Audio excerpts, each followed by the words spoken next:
Good evening and welcome to NTD News. I'm Stephanie Cox. Here are today's top stories. Former President Trump special master held a phone conference yesterday. He urged both sides to be more cooperative. President Biden tapping the nation's oil reserves again, announcing a release for December. What he says as Republicans accuse him of trying to buy votes. A new poll shows that many Americans are unhappy about the state of the nation's democracy. However, there's a significant divide between Republicans and Democrats. Candidates in several states continue to battle over the nation's toughest issues. Are their arguments convincing voters? And Putin declares 4 disputed regions in Ukraine are now under Russian martial law. Russia unilaterally annexed the areas late last month, but has lately been losing ground.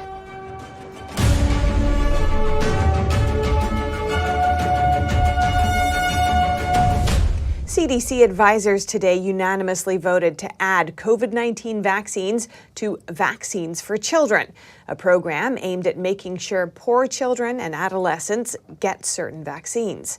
Tomorrow, the advisors will vote on an updated childhood immunization schedule. Some are concerned that COVID-19 vaccines could be added to the schedule, which could lead to the vaccines being mandated for school children in some states. In response, the CDC tweeted today that states establish vaccine requirements for school children, not the advisory committee nor the CDC. The child and adolescent schedules are portrayed as guidance, but a number of states adopt some or all of the recommended vaccines as required immunizations for school attendance. And Special Master Judge Raymond Dearie held a phone conference yesterday with the DOJ and former President Trump's attorneys. The judge expressed frustration and skepticism. NTD's Arlene Richards reports. Special Master Judge Raymond Dearie appears frustrated. In a half-hour phone conference with attorneys on Tuesday, he discussed the potentially slow process of working through privacy claims. For example, he can't make a decision about a copy of a letter addressed to the DOJ that was found in documents taken from Mar-a-Lago. The DOJ hasn't confirmed whether they previously received it. On the other hand, Dearie expressed skepticism about documents former President Trump's attorneys said were privileged. He can't decide whether the documents are private because he indicated Trump's attorneys didn't provide enough information. He asked for a clearer explanation of why the documents shouldn't be given to the Justice Department. In a separate case filed in Manhattan, Trump was scheduled to testify Wednesday in response to a subpoena. Writer E. Jean Carroll sued Trump for defamation. Carroll had accused Trump of raping her in the mid-1990s. After Trump denied the allegations and said she was lying, Carroll filed the lawsuit, claiming he hurt her reputation. The confidential testimony was scheduled to occur at Trump's Mar-a-Lago residence. Arlene Richards, NTD News, New York. In the January 6th investigation, a federal judge has ruled that Trump's former attorney, John Eastman, must turn over 4 emails to the January 6th committee. Judge David Carter said the emails showed Trump continued to tout voter fraud, even though he knew that the specific numbers he was citing were wrong. Carter also said the emails are likely related to the crime of obstruction. Most Republicans say that America's democracy isn't working well at the moment. At the same time, most Democrats seem to be pretty optimistic about it. That's according to a new poll. We spoke with a professor of political science to find out more about the poll's numbers and the divide between the American people. According to a new poll released by the Associated Press, almost 70% of Republicans say the state of democracy in the U.S. is not doing well. That's compared to only 40% of Democrats who say the same.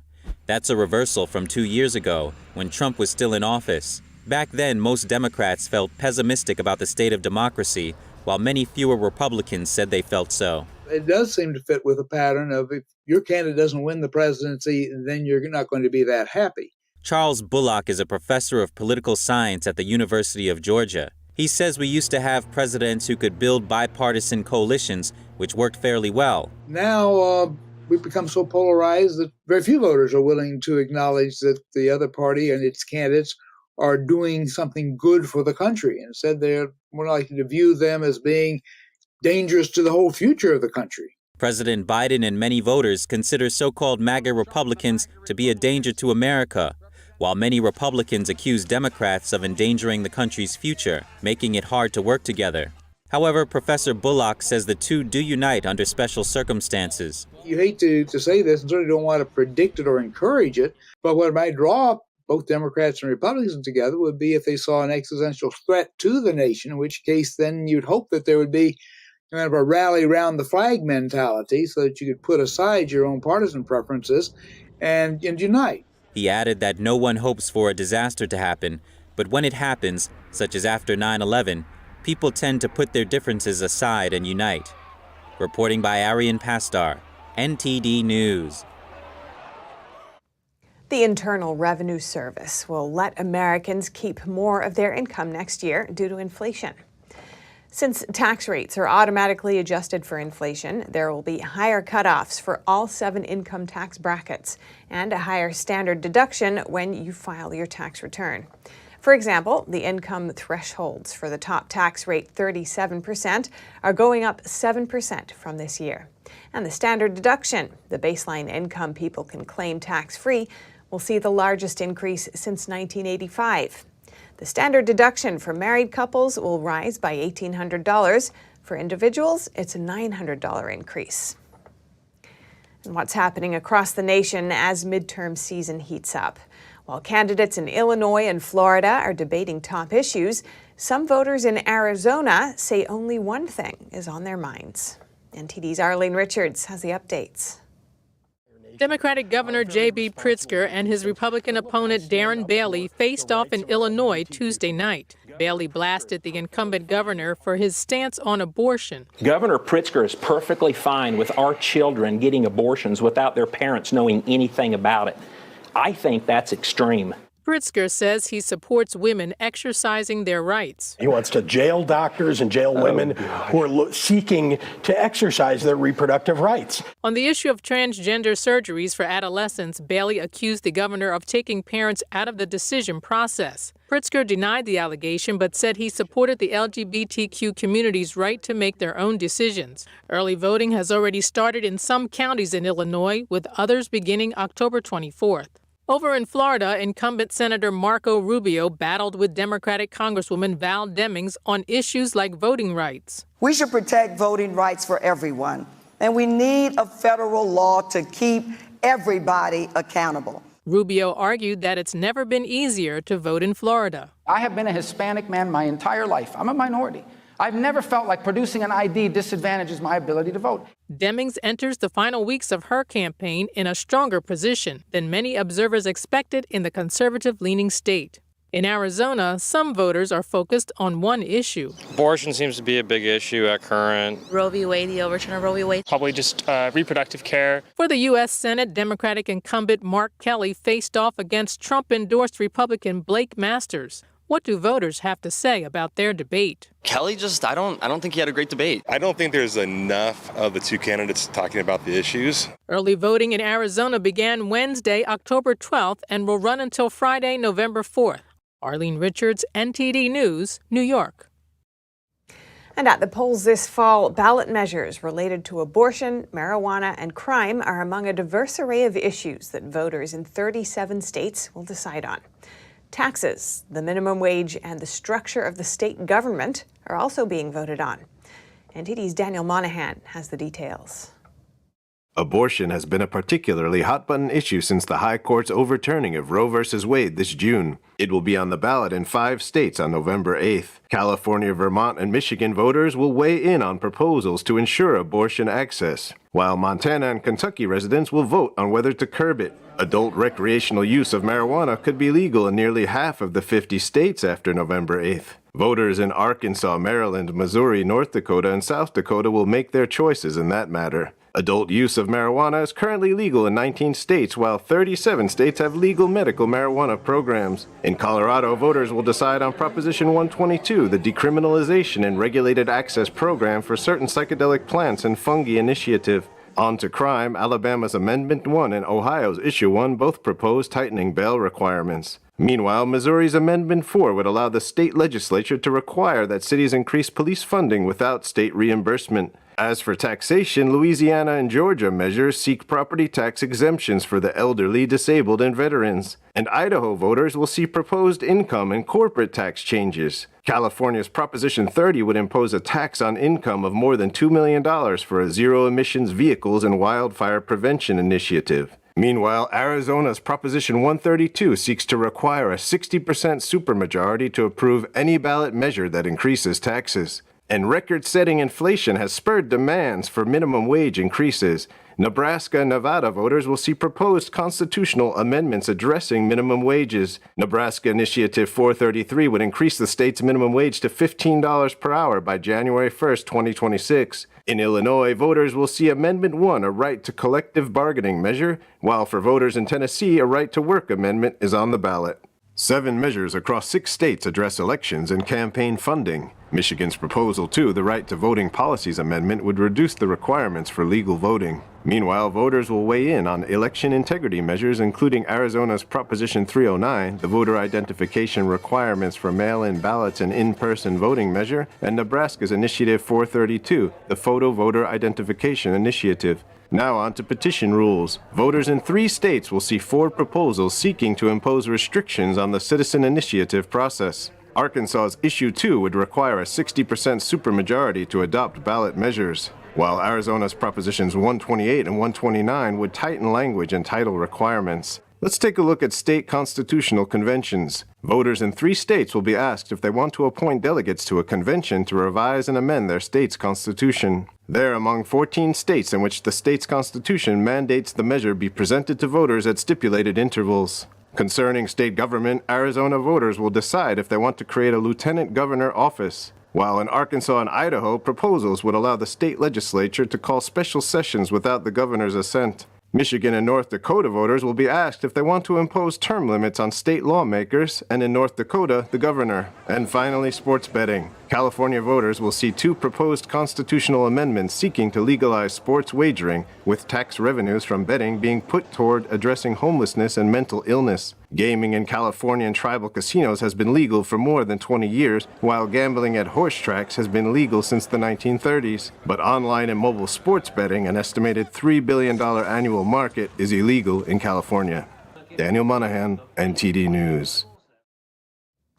More oil released from the strategic reserves. How President Biden defends his move and what Republicans are warning about. NTD's Iris Tao brings us more from the White House. President Biden is releasing another 50 million barrels of oil from the Strategic Petroleum Reserve. The president says the move will tame gas prices and he pins the current high costs on Russia. Here's what he says. With my announcement today, we're going to continue to stabilize markets and decrease the prices at a time when the actions of other countries have caused such volatility.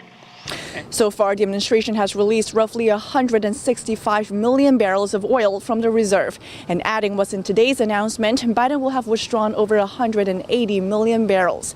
That's the largest ever release from the emergency oil reserve, which is now as a result at a 40-year low. But Biden today defends his move, saying there's a lot of oil left and that the release will actually make money. By selling from the Strategic Petroleum Reserve at the higher price of $90 earlier this year and then refilling it in the future at a lower price around $70, will actually make money for the taxpayers. The move also comes as midterms are just now 19 days away. Recent polls have shown Republicans gaining support as more Americans put the economy as their top concern. House Speaker Nancy Pelosi admits in an interview published today that Democrats will have to message inflation better in the next 3 weeks ahead. And Republicans are zeroing in on Biden's economic policies. The Republican Energy and Commerce Committee said in a statement today that Biden is depleting our Strategic Petroleum Reserve, further surrendering both our energy security and national security to countries like Russia and China. That's as Congressman Chris Stewart accuses Biden of trying short-term fix to buy votes ahead of the midterms. And here's Biden's response when questioned if today's move is politically motivated. Look, it makes sense. I've been doing this for how long now? It's not politically motivated at all. And Biden added has instructed his team to look into further releases from the reserve if needed. Reporting in Washington, D.C., Iris Tao, NTD News. The latest 15 million barrels is the last part of the release authorized in March, and it's not happening right away. Biden says it's planned for early December. And in international news, Russian President Vladimir Putin has declared martial law in 4 unilaterally annexed regions of Ukraine: Donetsk, Luhansk, Kherson, and Zaporizhia. Putin also instructed the government to set up a special coordination committee to boost Moscow's war effort. It means he intends to fight back after a series of major losses since early September. Moscow claimed the 4 occupied regions as its own last month, but it's struggling to fend off Ukraine's advance. Following Putin's decree, Russian officials stationed in Kherson said about 50,000 civilians will be relocated as they were expecting an imminent Ukrainian attack. It remains to be seen how quickly or effectively the new order will strengthen Russia's military position on the ground or what the impact will have on the public opinion. Coming up, a corporate counterintelligence expert warns the Chinese Communist Party is focused 100% on global domination. That's following an FCC proposal to ban new Huawei and ZTE equipment. And a new documentary tells the true story of a group that secretly hijacked Chinese state-run media. The film's director shares some behind-the-scenes details. That and more here on NTD News.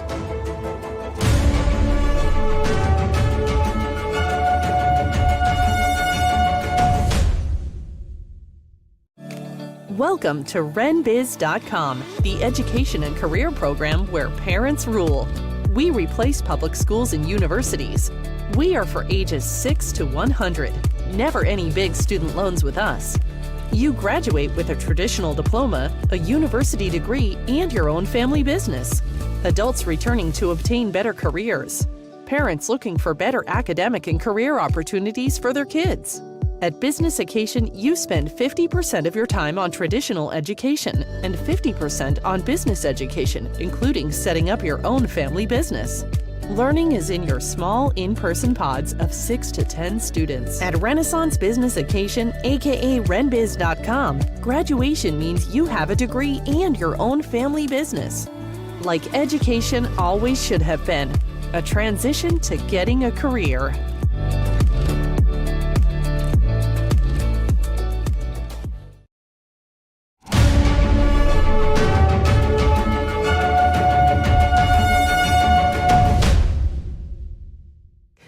The FCC is set to ban approvals of new telecommunications equipment from China's Huawei Technologies and ZTE in the U.S. on national security grounds. That's according to an agency document first reported by Axios. Earlier today, I spoke with the CEO of corporate counterintelligence company Blackops Partners, Casey Fleming, for his thoughts on the plan. Casey Fleming, welcome to our show. Thanks for joining us. Thank you for having me. The FCC looks poised to ban all U.S. sales of new Huawei and ZTE equipment. That's according to Axios. What's your take on this report? I think ban is excellent. It's the right thing to do, but I think it's too little, too late. So I'll just give an overall comment. We as Americans, when you understand the Chinese Communist Party and you understand their plan, we need to understand that and believe that all technology from China, which is completely controlled by the Chinese Communist Party, we must assume that all technology is weaponized against the free world. In what ways could the Chinese Communist Party be weaponizing this equipment against the U.S.? You have to understand the strategy of the Chinese Communist Party.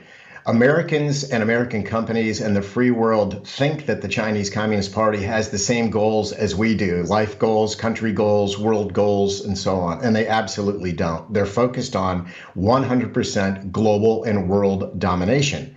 And they intend never to coexist. So to answer your question, underneath that umbrella, you have to understand the weaponization means espionage. These are critical infrastructure for the Chinese Communist Party to absorb all types of information, whether it's intellectual property, big data, tracking personal information, corporate information, weather information, just absolutely everything that we use to control, to grow our country and to grow the free world, not control, but to grow our country and our free world. And you have to understand all that is being assembled back in China and under the CCP to use it against us now and in the future under the guise of what is called unrestricted hybrid warfare. That is the name of their strategy, that they basically, unrestricted means they follow no rules. Hybrid warfare is they weaken their enemy. They call us their enemy. They weaken their enemy by all means necessary, and the final phase would be conventional warfare after they've done over 100 different methods of weakening their enemy. And the U.S. has been aware of this strategy for quite some time. So why do you think the FCC would be looking to make this move only now? Because I think that we are finally waking up as a country and as a government to really what these issues are and what the true strategy of the Chinese Communist Party is. Like I mentioned when we started this interview, it's a little too little too late, but at least they're starting somewhere. And that's what I think you're seeing. You're seeing Americans finally waking up to the Chinese threat, and it's 100% war. People ask me, Casey, what do you think this is? And I say, what do you think World War III looks like? World War III is based on technology, hybrid warfare, and the final stages are the war that we remember in the past, World War I, World War II, the conventional war with ships and guns and so on. This war is in our living rooms. It's in our companies. It's in our economy. It's in everything that we do, and it's targeted at civilians first and military in the final stage. That's why it's so critical that we understand it as a people. What else can the U.S. do to protect against this threat from China that you speak of? The number one thing we can do as a people is to raise our awareness to really what this hybrid warfare strategy is from the Chinese Communist Party. So it's raise awareness, continue to educate yourself, and change your behavior accordingly. One thing that most Americans can do, they can raise their awareness, their education, and then start putting people in office in state, federal, local positions they'll help fix this problem moving forward. China is not going away. China is one country. It has 1.4 billion people, but they're completely controlled by the Chinese Communist Party. And we as a country, we as citizens and as a government need to understand that. And they will never coexist with any other countries. And where can viewers turn if they want to start educating themselves on this topic? One place to go is we actually connect the dots. You can go to our company page on LinkedIn, and every day we post about 6 to 10 articles on this hybrid warfare piece of it. You won't see it in mainstream media. Mainstream media, most of that is compromised by the Chinese Communist Party. That's the reason we connect the dots for you. Nobody's going to sell you anything, but I would recommend you follow our company page on LinkedIn. We also have a website, which is Blackops Partners. And so incidentally, that company page is Blackops Partners in LinkedIn, and it's the same thing for the website. All right, Casey Fleming, CEO of Blackops Partners Corporation. Thank you so much for your time. Thank you for having me. About 20 years ago in China, a group of people hacked into the country's state-run media in an effort to broadcast the truth. Most of those involved later died in prison or shortly after their release. Now, a documentary that intertwines animation and live action tells of their epic journey. NTD's Jason Perry has the story. Based on actual events, the new documentary, Eternal Spring, shares the story of a group of people who secretly hacked into China's tightly controlled state-run media. The film takes place in 2002, after the Chinese Communist Party launched an all-out propaganda war against the peaceful spiritual practice Falun Dafa, also known as Falun Gong, which is based on truthfulness, compassion, and forbearance. A group of practitioners dared to set the record straight, risking torture and even death to let others know about the goodness of Falun Dafa. Jason Loftus, the director of the film, which intertwines animation and live action, gave some behind-the-scenes details on Epic TV's American Thought Leaders. Loftus explained how he worked with renowned comic book artist Dao Shang, who has drawn for Justice League and Star Wars graphic novels, and who was personally connected to the events depicted in the film. In the early stages, we just wanted to see what Dao Shang was feeling, right? So it's just draw what you feel, just draw, and we weren't very specific about here's a scene that we want to have in the film. We didn't begin with that, and so this is where you get those scenes with him running from his own paintbrush, marks, and this kind of, you can see how he's haunted by his memories, by the trauma that he had endured. And also you contrast that with this early scene about his childhood memories, and what the city of Changchun meant to him, and the nostalgia and the loss that he feels around that. And that really, he built that up. He describes Changchun as like a fairy tale world for children. That's how he remembered it.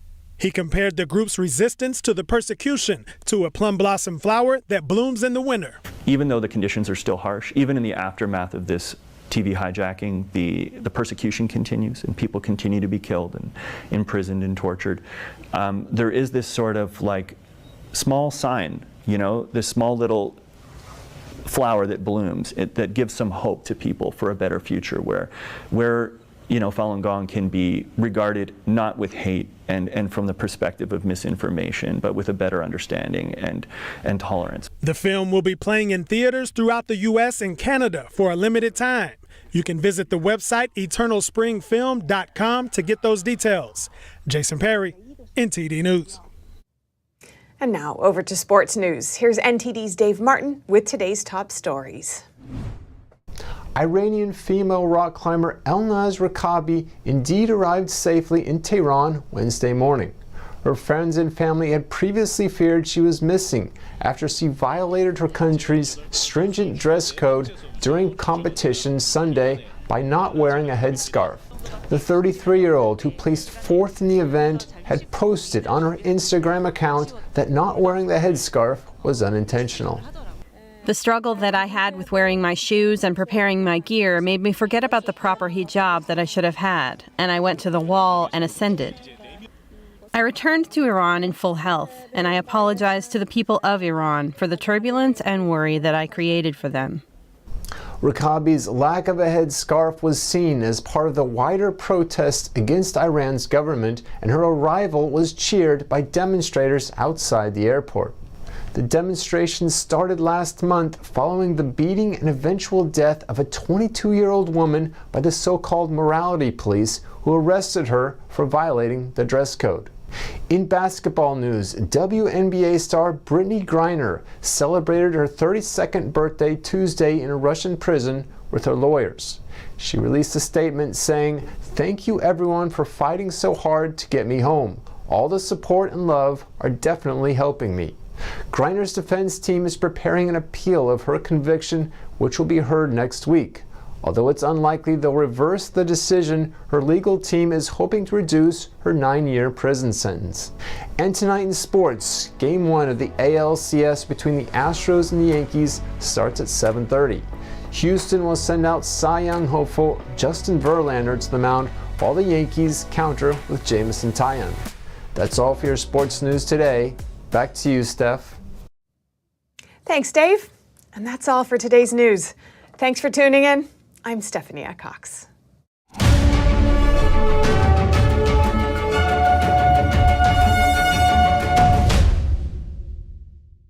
Thanks for watching us on YouTube. Did you know YouTube only keeps selective videos on its platform? So if you want to make sure you get the full picture, just subscribe to our newsletter. Go to newsletter.ntd.com and sign up. It's free.